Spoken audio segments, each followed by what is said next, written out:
ఈ రోజు నేను చెప్పదలుచుకున్న టాపిక్ బ్యాక్ ఏక్.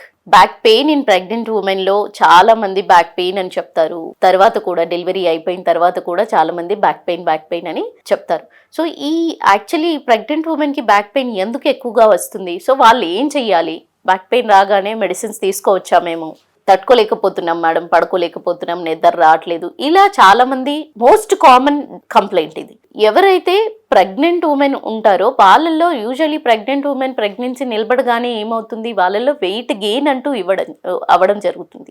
వెయిట్ గెయిన్ రావడం వల్ల ఏంటంటే వాళ్ళల్లో పోస్చర్ అనేది మారుతుంది. పోస్చర్ మారడము ఎందుకు మారుతుంది? పోస్చర్ యూజువల్లీ వెయిట్ గెయిన్ ఉన్నప్పుడు ఏంటి, ఓన్లీ గర్భసంచే కాకుండా ఓవరాల్ వెయిట్ పెరగడం వల్ల వాళ్ళల్లో సెంటర్ ఆఫ్ గ్రావిటీ అనేది చేంజ్ అయ్యి అప్పుడు బ్యాక్ పెయిన్ అనేది, బ్యాక్ మీద ప్రెషర్ అంటూ ఏర్పడడం జరుగుతుంది. అలా ప్రెషర్ అయినప్పుడు మజిల్ అనేది రిలాక్సేషన్ అవ్వకుండా పెయిన్ రావడం జరుగుతుంది. సో దానితో పాటుగా బ్యాక్ పెయిన్ పోస్చర్ వల్ల, అంటే యూటిరస్ పెరుగుతూ ఉన్నప్పుడు అయితే అబ్డామినల్ ప్రెషర్ అనేది యూటిరస్ పెరుగుతూ ఉండడం వల్ల ఆ గర్భసంచి ప్రెషర్ అనేది వెనక నర్వస్ సిస్టమ్ మీద పడి, అంటే నర్వ్స్ మీద పడి బ్యాక్ పెయిన్ రావడం అంటూ జరుగుతుంది.